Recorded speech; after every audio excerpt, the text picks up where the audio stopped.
Hello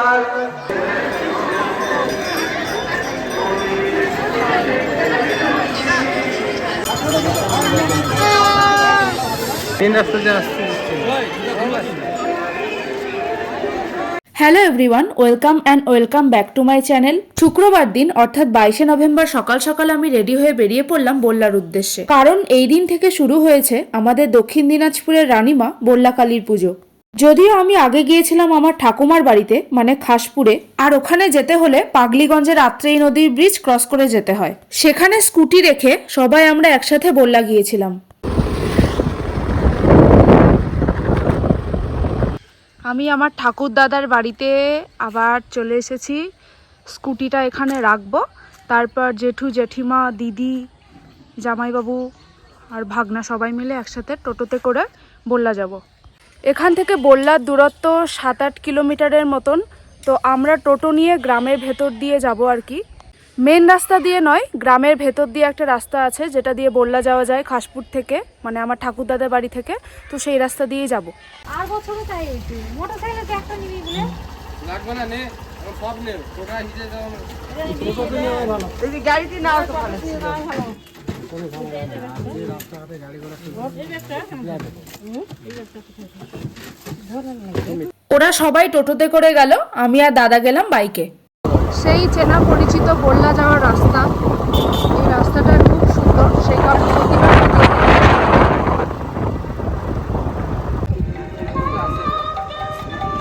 দাদা এখানে গাড়ি পার্ক করলো বাইকটা। এবার আমরা যাচ্ছি মন্দিরের দিকে।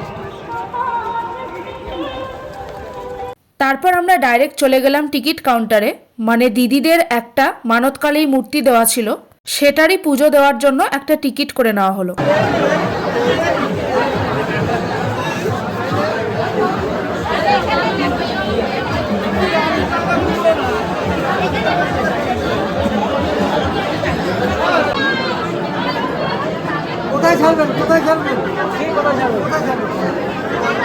মন্দির প্রাঙ্গণ কত সুন্দরভাবে সেজে উঠেছে। শুক্রবার সকাল থেকে শুরু হয়ে গিয়েছিল মায়ের লক্ষ লক্ষ ভক্তের আনাগোনা। যদিও 4 দিন ধরে এরকমই চলবে।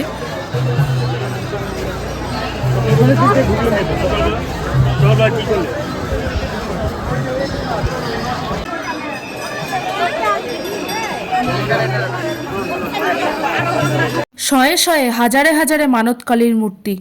এরপর আমরা চলে এলাম দিদিদের যে মানত মূর্তিটা দেওয়া ছিল সেটি নেওয়ার জন্য।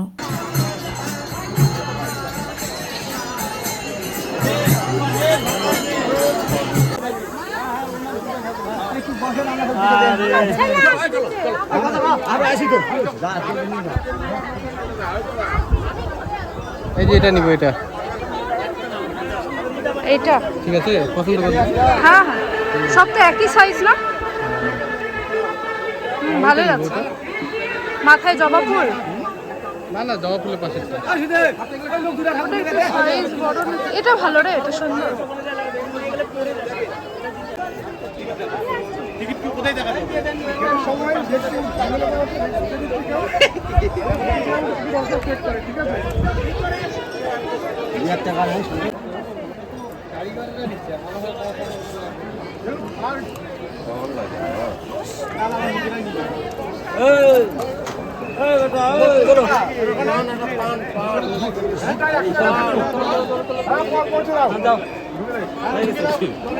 দেখে শুনে নিয়ে যাবো, তো হুড় পাড়াবাড়ি করবা না কিন্তু।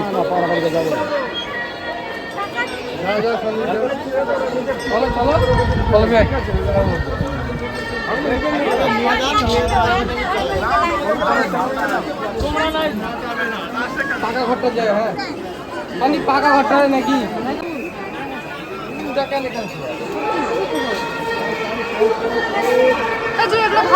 ভিডিও করতে অসুবিধা হচ্ছে। নিয়ে গেল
প্রথমে আমরা ঠাকুরটাকে নিয়ে গিয়েছিলাম ওই চালা ঘরটার ভেতরে। বাপরে, সেখানে এত ভিড় যে বসে পুজো দেওয়ার মতন জায়গা নেই। বাইরে একটু জায়গা ছিল, তাই আমরা প্রতিমাটাকে বাইরে নিয়ে আসলাম।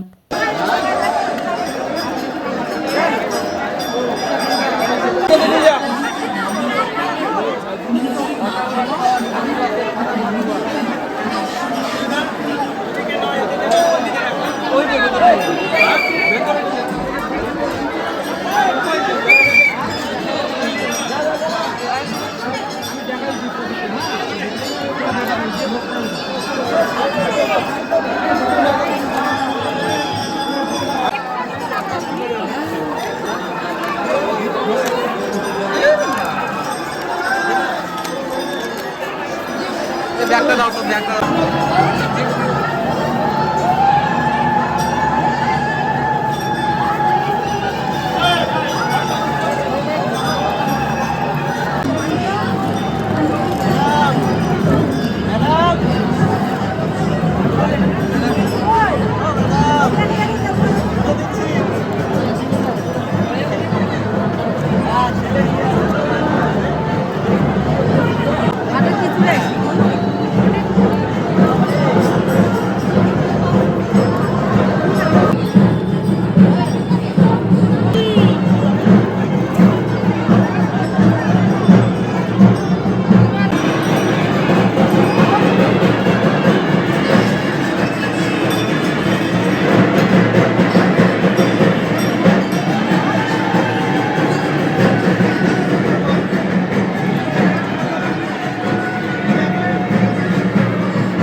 পুরোহিত মশাই আমাদের মানতকালীর মূর্তিটি পুজো করে দিলেন।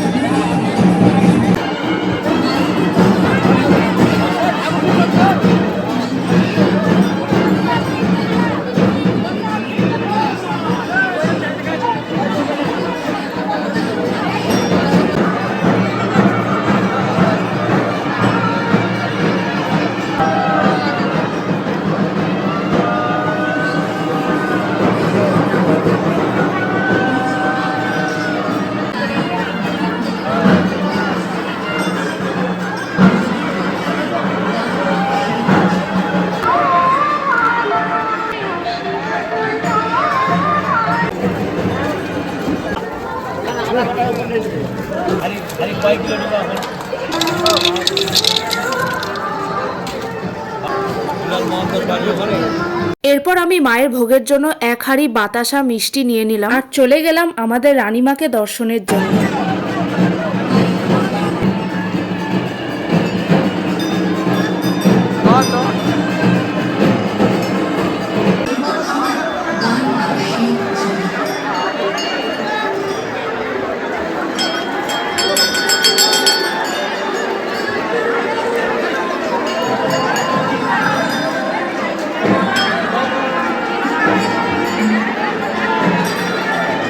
মন্দিরের গেটের সামনে এরকম নেট দেওয়া থাকে, কারণ মানুষ ছুঁড়ে ছুঁড়ে বাতাসা দেয়, তো সেগুলো যাতে মায়ের গায়ে গিয়ে না লাগে। তোমরা যারা যেতে পারোনি তারা আমার ভিডিওর মাধ্যমে মাকে দর্শন করে নাও।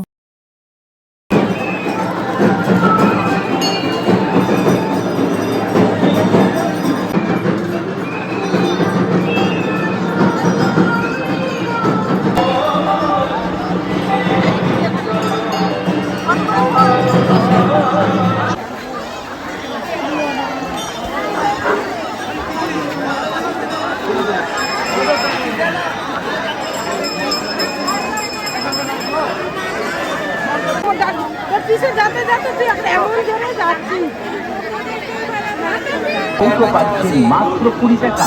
তাই বলছি দূরে দাঁড়িয়ে চিন্তা কি করে আমাদের কাউন্টারে যাচ্ছি তার দাম করে রাখবেন মাত্র 20 টাকা। তারপর না হয় কিনুন মাত্র 100 টাকা 100 টাকা 100 টাকা।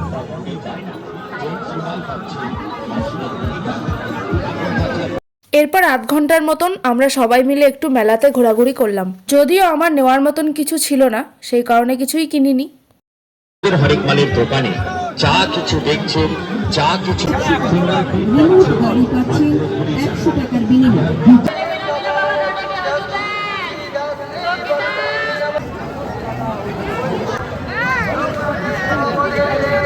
মেলাতে আমরা তেমন কিছু খাইনি, প্রচন্ড রোদ থাকার কারণে আমি আর দাদা শুধু আখের রস খেয়েছিলাম।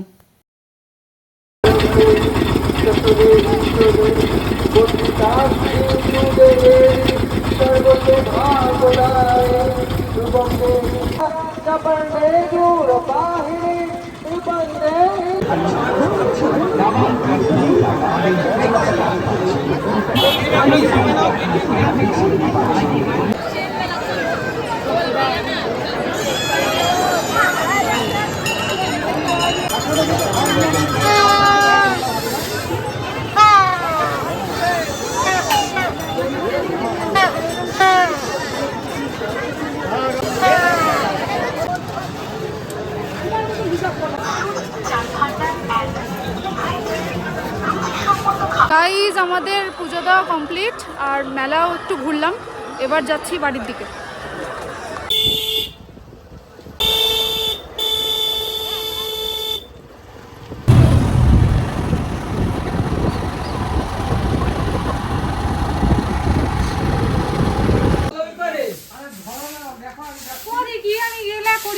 বাহ, খুব ভালো কাজ। বাড়ির জন্য বেরোবো তখন জেঠিমা দিল জিলাপি খেতে। রোদের মধ্যে ঘুরে চোখ মুখের অবস্থা এরকম ভয়াবহ খারাপ হয়ে গিয়েছিল। যাই হোক, কিছু করার নেই। অফিস যাবো একটু এখান থেকে, এটা বসে যাবে এখানে। আজকে নিরামিষ তো, শুক্রবার না? হ্যাঁ, শুক্রবারে নিরামিষ খাই না। এরপর আমি অফিস গিয়েছিলাম, যদিও বাড়িতে ঢোকার আগে। আজকের ভিডিওটা তাহলে এতটুকুই গাইস। কেমন লাগলো কমেন্টে অবশ্যই জানিও। ভালো লাগলে ভিডিওটা একটা লাইক করে দিও, চ্যানেলটাকে সাবস্ক্রাইব করে দিও। দেখা হচ্ছে নেক্সট কোনো ভিডিওতে। টাটা।